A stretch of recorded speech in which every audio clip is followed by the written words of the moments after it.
Good morning. I want to thank everyone for attending today virtually and for those watching on our streaming channels.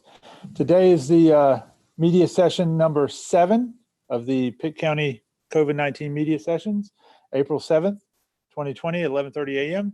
We have speakers in the house today of Dr. Silvernail with the Pitt County Health Department, and Viton will also be giving statements here. We also have some virtual attendees who will be giving statements as well, and then we will open it for a question and answer session. So we will begin with Dr. Silvernail.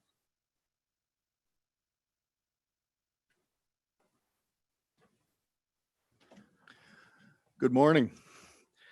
Sadly, we reported the first COVID-19 related death in Pitt County yesterday. I'd like to express my deepest condolences to the family of this individual.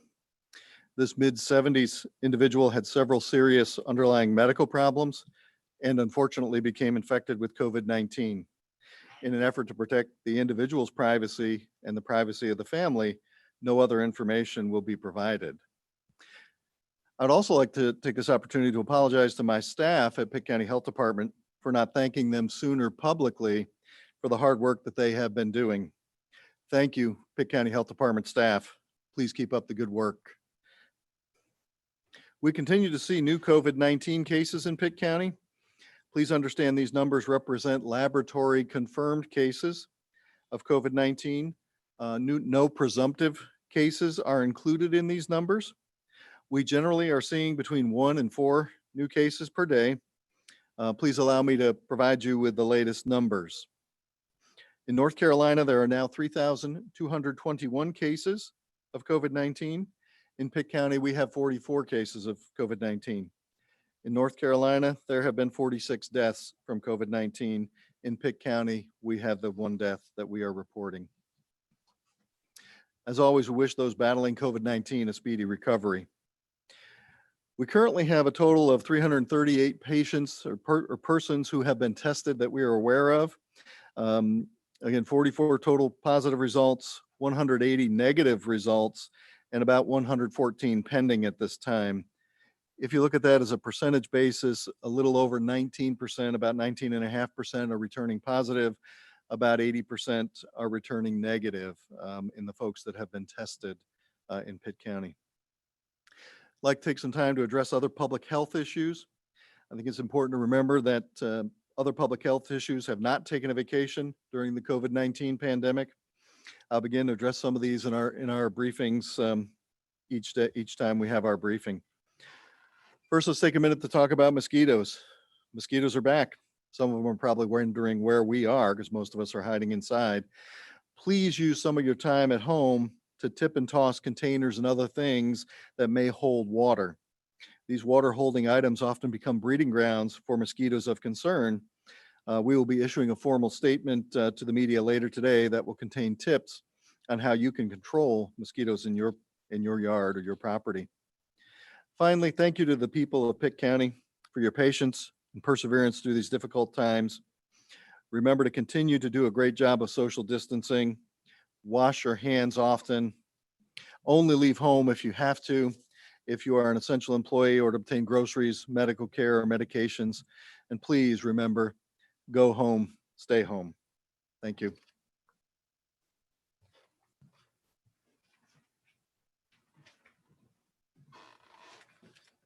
Good morning. I'm Brian Floyd with Viton Health. Just an update on our work and preparedness activities. We continue to escalate our readiness for the increasing number of patients associated with COVID-19. Currently, Viton Health has 29 hospitalized patients across the health system, 29 inpatients being cared for with COVID. We haven't previously shared that number, but we are doing so at a system level. So these are patients that are in hospitals across Viton Health. We're doing so to help the public understand that number and that escalating number so that it gives context to the importance to continue this work of social distancing, because we are seeing an escalating number of patients that require hospitalization. We also want to make sure that we don't share it at the system individual hospital. And the reason for that is that in some small hospital environments, it could be easy for someone to associate that number with an individual, and we want to protect the privacy of all of our patients. We continue to project an increasing number of COVID through the end of May and into June. And patients, as we look at the curve and projections, these do change daily. We are working both internally and externally with the state and other public health organizations to make sure we mirror these images and learn from each other about these projections. So we'll continue to update you regarding that. Eastern North Carolina, remains vulnerable to COVID because while we have a very rural dispersed population, we know that population does contain a high number of comorbid conditions. As Dr. Silvernail just mentioned, patients can be particularly vulnerable because of those other comorbid conditions. So it's really important that we protect the older and sicker population of Eastern North Carolina by doing our part in social distancing. It's also important because in doing that work here in our city and in our county, we are protecting the healthcare workers who could become so critical to our response should we have a rapid escalation or an increasing number of patients. So when you do your part, you're protecting the people around you, your loved ones, your family and friends, and you are protecting the healthcare system's ability to respond to a significant need should that arise here. One of the hardest things we've had to do in continuing to protect individuals is the lack of visitors allowed in the hospital environment in particular. If you go to our website, if you have questions about that, you can see very specifically whom we will allow not to visit patients and what conditions that may allow us to have visitors. But we are doing it to minimize the number of people in the hospital environment who come from outside the hospital. It's important to know that every single person, while we screen them coming into the hospital, we don't always know if they are asymptomatic carriers of COVID and could give that to either a healthcare worker or a patient. And as you can imagine, it is so critical that we protect the patients who are vulnerable and sick for other reasons than COVID, and we protect the healthcare workers so that we don't have an outbreak in the hospital environment itself. That creates a hardship. It is something that our providers feel deeply as they are accustomed to meeting with you, family and loved ones of patients in the hospital, sharing what they're thinking and what they're doing directly face to face. It is a very big deal that we can't do that as part of how we care for patients. So we are making new ways available. We've been building and ordering iPads in various ways to make sure that we can do virtual visits. Those will be coming online in the next couple of days. We do encourage family and friends when people come into the hospital to send in devices that they use and let us know those numbers, and we will help make those connections virtually through FaceTime and other mechanisms to make sure our providers and physicians can speak directly to family members through some face-to-face interaction. And we do apologize for the hardship that creates, but it is in the best interest of protecting everyone from an outbreak. So thank you for your patience. Thank you for the public support during this difficult time to protect the incredible asset of our people and our hospital environment. And also thank you for so many who have reached out in support of the hospital through donating supplies, connecting us with others who can donate and build supplies. We have many industries that are helping us build things like face shields, and we're so appreciative of their great work in helping us have all we need to care for the public. And simple thank you notes and the way in which the public has loved on the people of Viton Health has just been greatly appreciated. So stay home, go home, stay home, and continue this great work of protecting the people of the East. Thank you.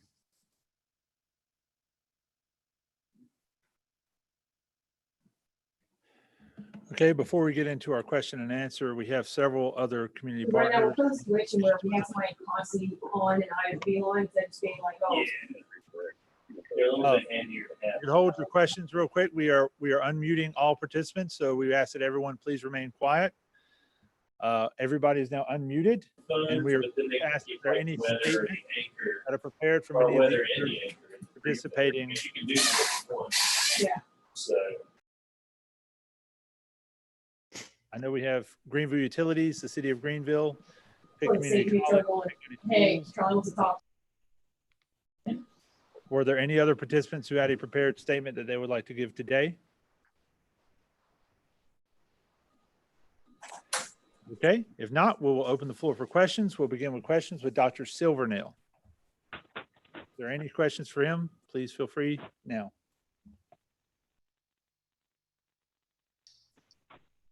Oh, Not sure if we can just jump in. Yes, all mics are unmuted. If you have a question for Dr. Silvernail, please give that now. Okay, I'll go ahead and just jump in. This is Madison Forsey with WNCT.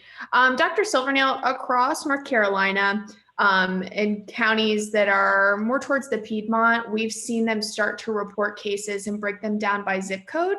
And our station has gotten some calls and some questions about specifically where these cases are popping up within those counties, wanting to know the zip codes. Is this something that Pitt County is looking into or is considering doing? It is not something we're considering doing. Many of our zip codes represent very small areas, and we feel that that might inadvertently disclose an individual. The other issue is that there's a very large 27858 zip code, which is Greenville, but it's a lot of the rural delivery areas of Pitt County and would not necessarily be reflective of their real location. So at this point, I have no plans to publish zip code-based data on cases. And if you wouldn't mind, I'm not sure if it was you or representative from Biden that spoke on asymptomatic cases. Would you mind offering a little bit more information about these asymptomatic cases? You know, how long are these people maybe contagious and that kind of thing? Just give us a little bit more information about that. The guidance that we have from CDC for contact tracing recommends that we look back 2 days prior to the person's onset of symptoms. So if someone develops a fever and cough on Wednesday, we would look back to who they might have been around on Monday. So it's the day of symptoms -2. And that would be the period that we think they may have been able to spread it before their symptoms. As this evolves, again, because this is a new infection, that information may change, that window may get bigger, or it may get smaller. But right now, the current recommendation from CDC is to look back 2 days prior to when they had symptom onset. If someone never had symptoms, it's kind of hard to know when they may have been able to spread it. That's just it's an unknowable thing, I think, right now. Have you guys had any kind of contact with someone that might have been asymptomatic or had anyone that was asymptomatic in Pitt County? Not that I know of. The folks that have been tested have generally all had some kind of symptom. So I'm not aware of an individual who had no symptoms at all. Yeah, and with that, I mean, could you kind of talk to us about or kind of a testament to why those masks are important from the CDC? Like if there are people that are asymptomatic, I would think that those masks would be helpful in protecting not only yourself, but other people if, you know, you might be asymptomatic. Yeah, it's likely the benefit of the masks lie mostly on the decreasing spread from an infected person. So if I have the infection, the mask helps decrease my ability to spread the infection. If I'm wearing a loose fitting surgical type mask or homemade mask, there may be some degree of protection, but it probably doesn't protect me from everything. So I think most of the benefit of masks for the general public are in decreasing the ability of an infected person to spread the disease. But they may offer some protection to folks who don't have it. And that's kind of a personal preference. If you feel comfortable wearing one and wish to wear one, I think it's okay to wear one. Can I give you a number or say how much that will protect you? No, I think the jury's still out on that somewhat. And in the same vein of protecting yourself, there's a lot of essential workers. They're going into facilities and they're coming home and not wanting to bring those germs home to their families and to their children. Any advice on how they can disinfect themselves to be sure that they aren't bringing germs into the home? Sure. Most things, the 10 most common spreaders of disease are our own fingers. So sanitizing your hands frequently, sanitizing your hands before you go in the house, clothes that you have worn into the community or to work. When I get home from work at night, I change my clothes and I put on some comfortable clothes to enjoy the evening around the house in. So I think going home, putting your clothes in the laundry, washing your hands when you come in from the community or your work environment. I think those are very reasonable steps to reduce the potential carriage of this infection back into your home with you. We've gotten a lot of different people reach out to us about people not adhering to social distancing within some stores like Lowe's or other bigger box stores. I know this weekend, I personally saw a lot more of a police presence out. Are people heeding those warnings? So far, have you guys had to do any extra enforcement when it comes to social distancing, or what's kind of the conversation been like? Well, we don't directly enforce that law. That enforcement power lies with law enforcement. I know the sheriff has been out. Our Greenville PD have been out trying to discourage groups from gathering in places. I did drive by a big box store this weekend and noticed a large number of cars in the parking lot as well. I would also say there's some individual responsibility in trying to avoid those situations and not going to the big box store unless you really need something, and then get what you need, get in and get out, so that you minimize your time there. Some home, if you need to repair something at home, obviously we don't want you to have a leaky drain or something like that. But if it's a project you can put off until things get better, then maybe you should put off that home renovation project until things get better to decrease that exposure. And this is one of my last questions before I'll let other news outlets chime in, but we've had multiple people contact us about concerns over different factories and large distribution centers that they work in. They've either heard rumors that people they work with have contracted COVID-19, and they've found that superiors either haven't been communicating with them or haven't told them until days after, and they continue to be at work. Are county officials in contact at all with the people running these factories or large distribution centers about social distancing, disinfecting, and communicating with their workers? Yes, we are. I spoke personally with a concerned employee from one of our local businesses over the weekend, and hopefully put some of his fears aside. We have reached out to that employer to see what technical assistance we could provide or messaging assistance we could provide to them. And on Thursday, I will be doing a walkthrough at their factory to actually look at what they've done and make suggestions to them. Do you mind sharing with us the factory that it was or the employer that you spoke with? I would rather not. Okay.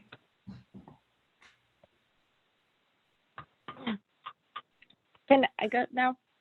This is Elizabeth Johnson with the Daily Reflector. Yes, Elizabeth, right quick, before you begin, just a quick point of procedure for all of our participants. If you're not directly asking a question, please self-mute. We're getting a little bit of chatter Okay. in the background. So if you're not directly asking a question, please self-mute on your end. We'll keep the I'm sorry. meeting open on our end for anyone to jump in with a question if they need. So sorry, Elizabeth, please continue. Okay, sorry. Okay. So I know she was kind of talking about it before about asymptomatic.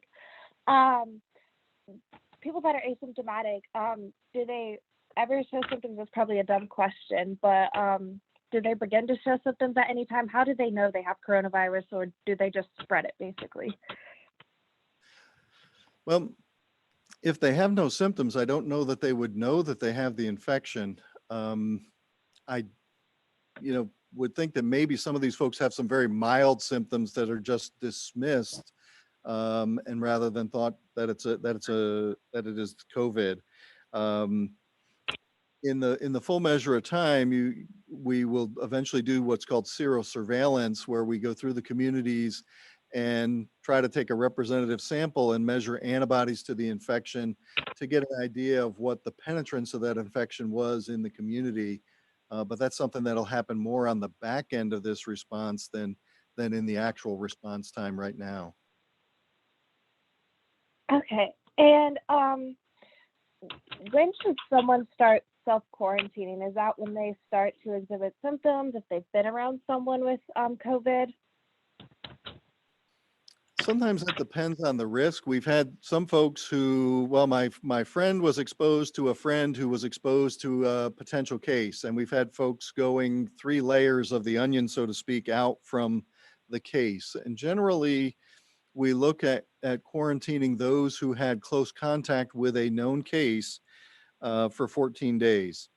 So if you were within 6 feet of someone for at least 10 minutes or more, if you had contact with something that was soiled by a known case and not cleaned before you had contact with that item, then we would consider you a close contact of a case, and that's the person we would recommend be quarantined.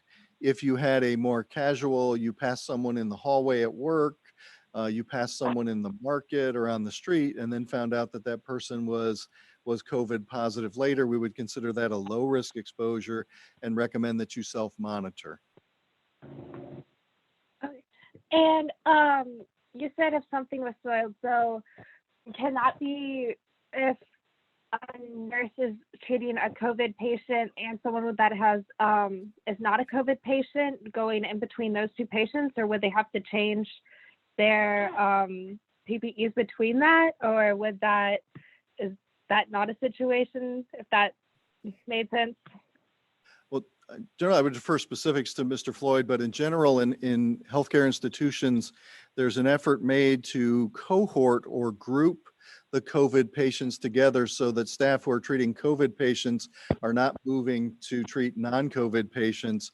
In a hospitalized setting, you would remove your protective gear, your personal protective equipment prior to leaving that unit where the COVID patients are, so that you would not be taking those contaminants with you potentially.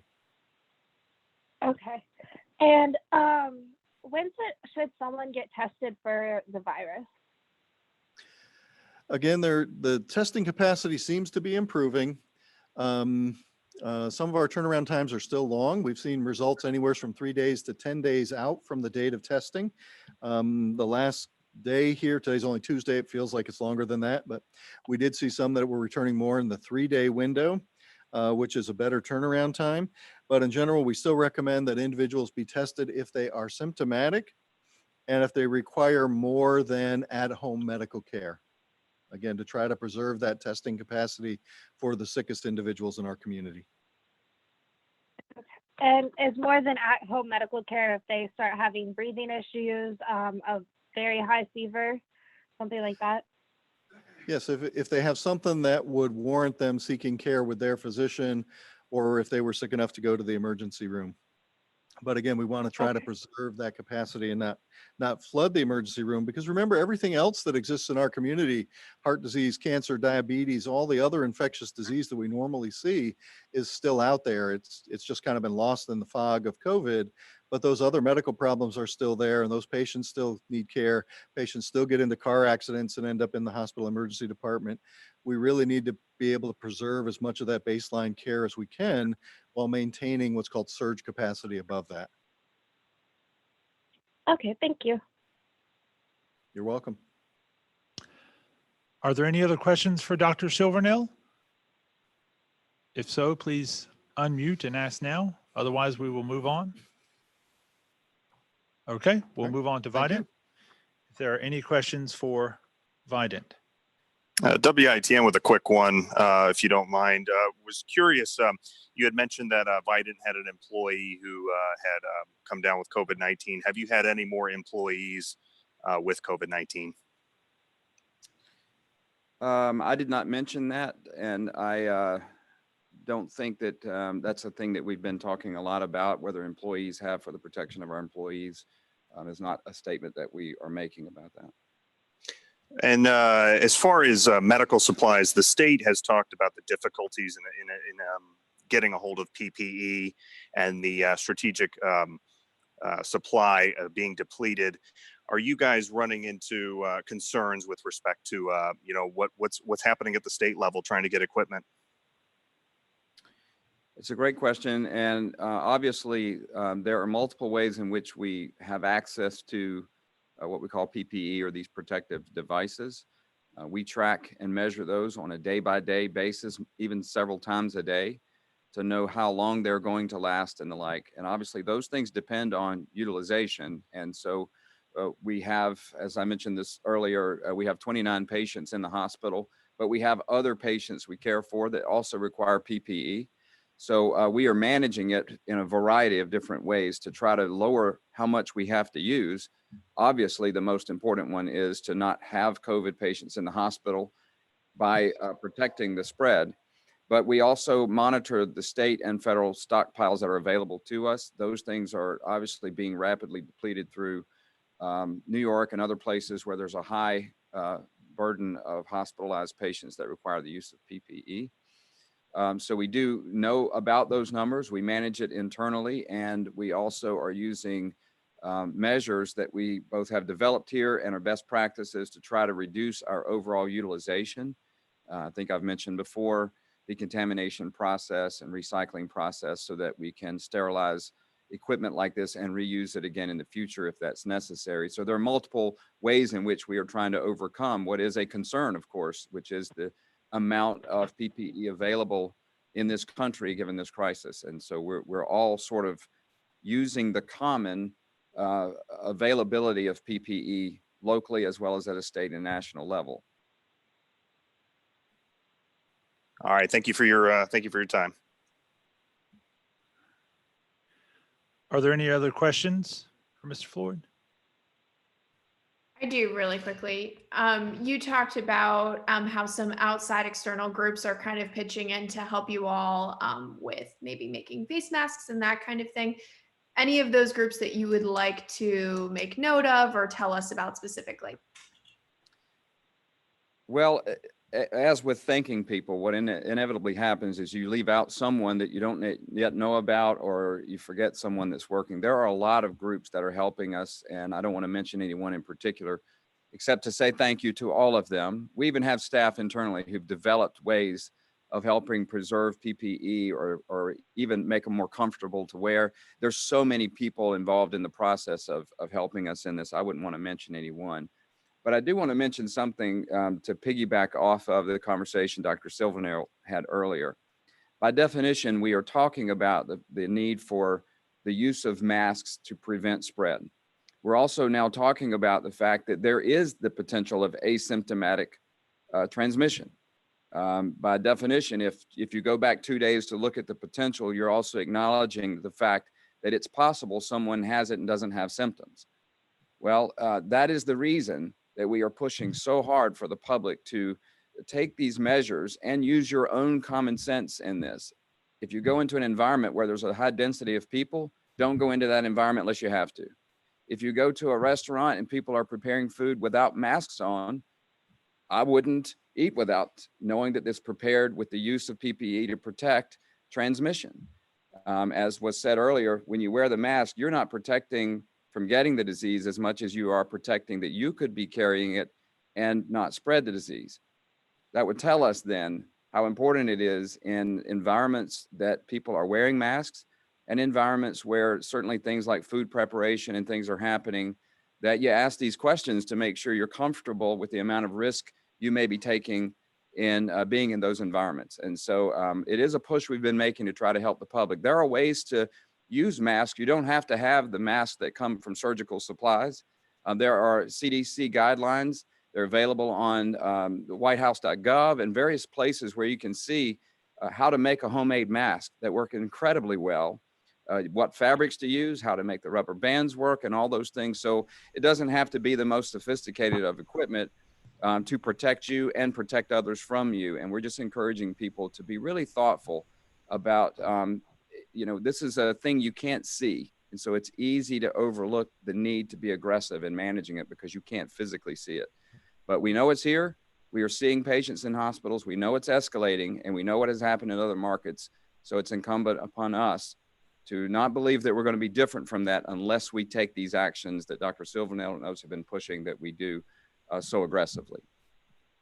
Thank you. Okay, any other questions while he is up there for Viton? Yes, good morning. This is Tyler from Channel 12.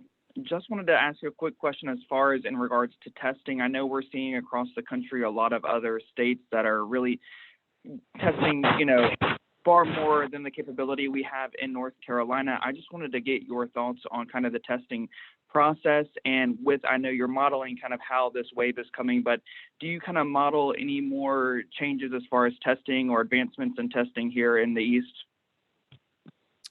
So testing is obviously a national issue and a statewide issue because of the lack of reagent.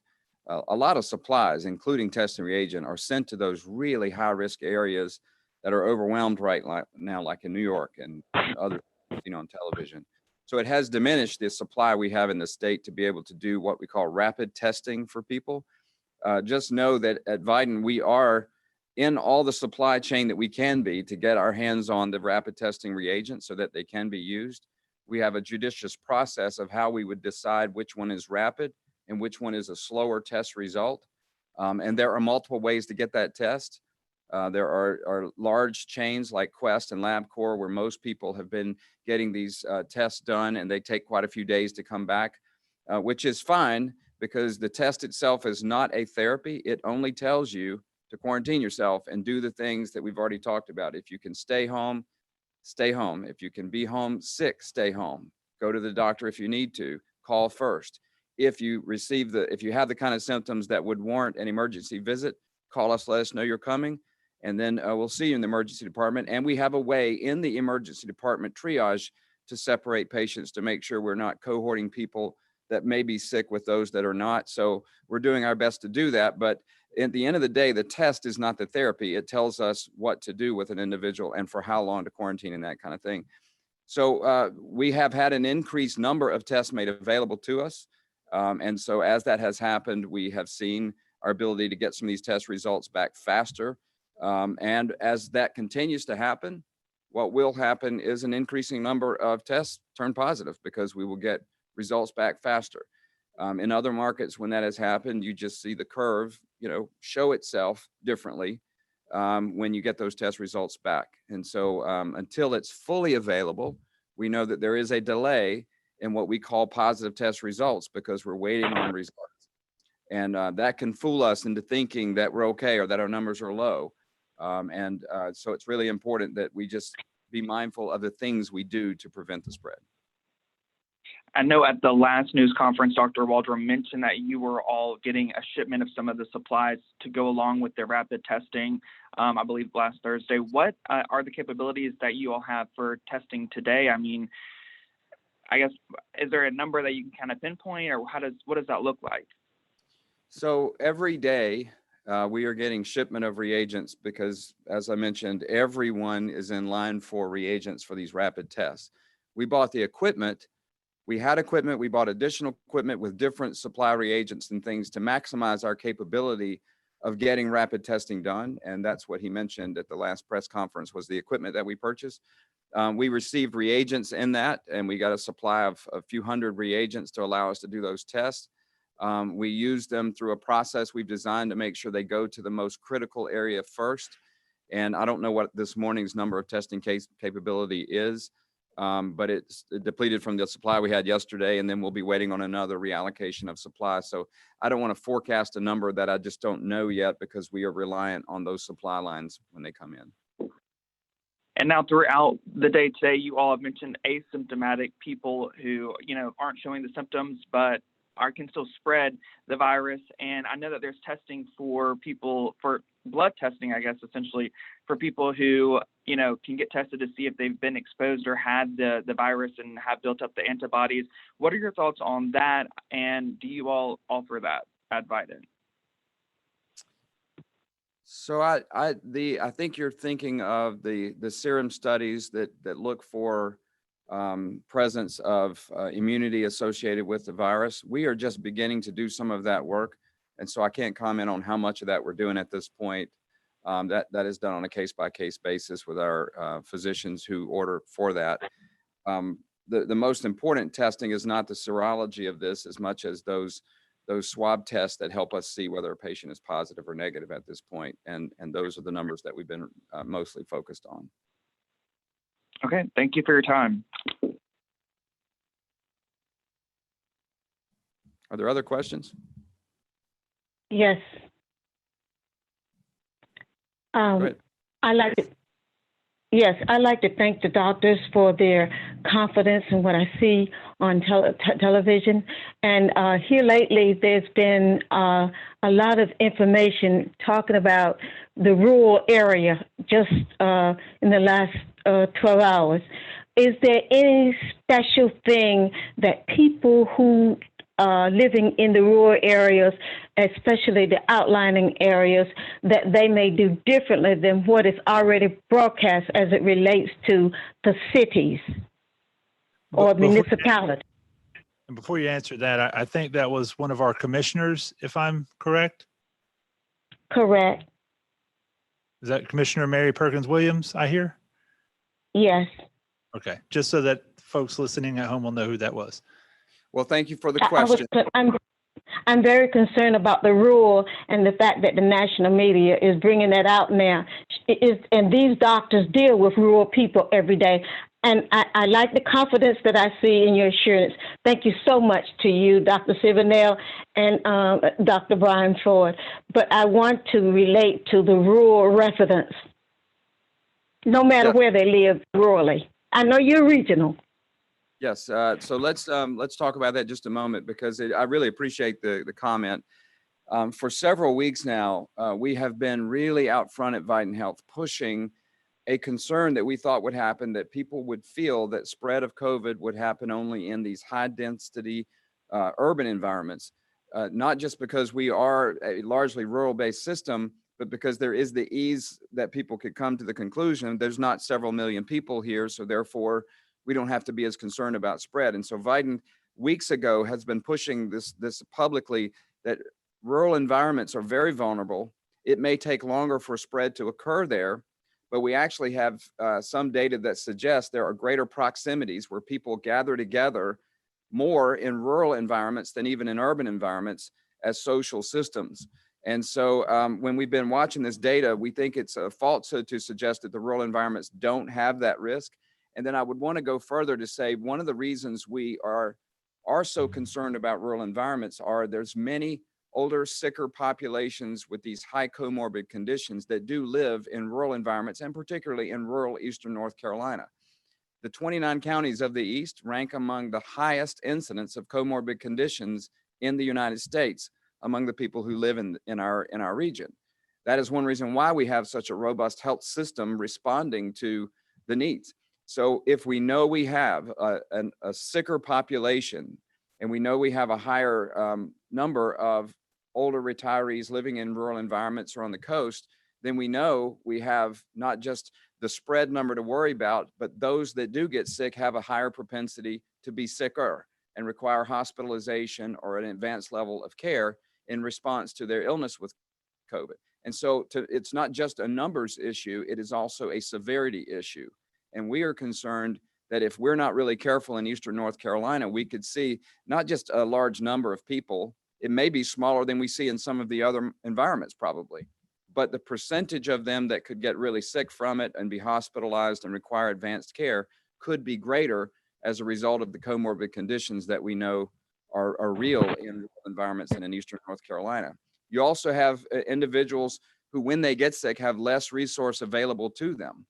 And that usually manifests in people who get really sick before they seek medical care or get medical care. And so they arrive at hospitals at a later stage of their illness, and therefore are more likely to have a more difficult recovery. And for all those reasons, we've been trying to make sure we're all careful to not get fooled by the distancing that naturally occurs in rural environments, and be very equally careful that we do all we can to protect the people we love here in eastern North Carolina who may have a higher propensity of becoming sick from this. Okay, thank you very much. I'd like to ask, since some may live farther out and some may be living alone, is there a special number? Because you don't want everybody running to the hospital, and I can understand that. But is there a certain number or just a general number? Because I've been giving them Dr. Silvernell, the health department number. But is there a special, is some other number that you can give out? Because we don't want people to panic, but we want them to feel assured that they can get help when they feel they need it, okay? Thank you for that. I give them Dr. Silvernell's personal cell number, and we give the 29 counties. Dr. Silvernell, the number you would like people to call that she's referring to is which number? The main number at the health department? I'll say it out loud if you just tell me what it is. That number is 252-902-2300. That again, 902-2300. Thank you. That's the number I've been given. I just want to make sure I was giving them the right number. Thank you. Are there other questions? Thank you.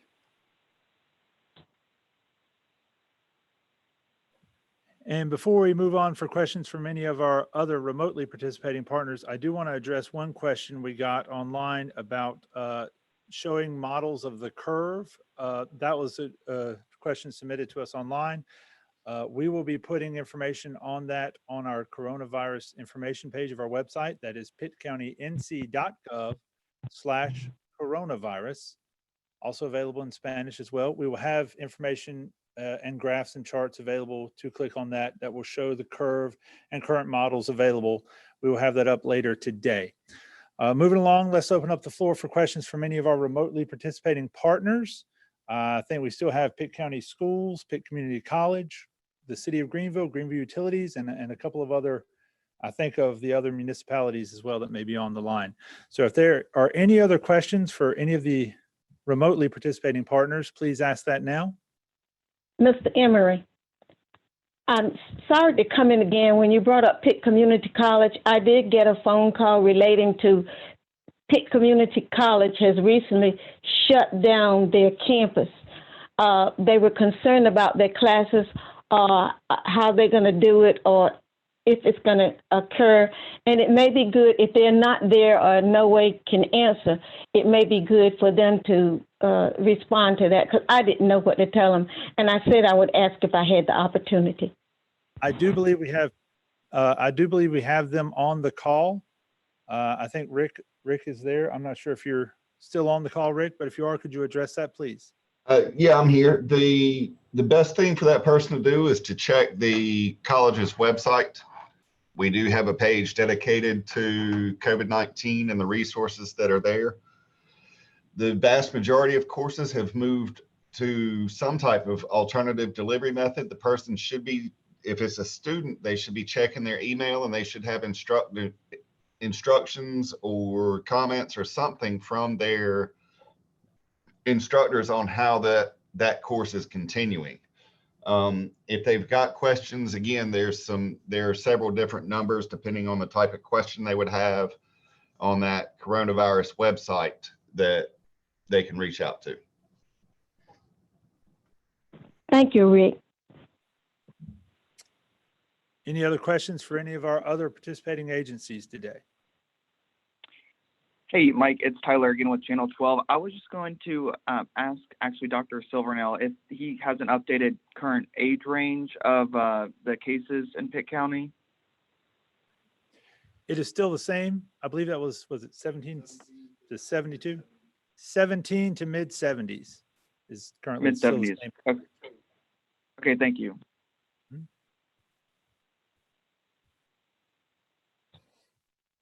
Any other questions?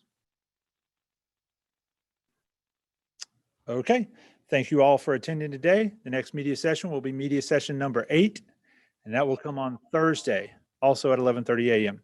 Thank you all, and I would again remind everyone in the public to go visit our website at www.pittcountync.gov/coronavirus for the latest information in Pitt County's COVID-19 response. Thank you all, and have a good day. Thanks, Mike.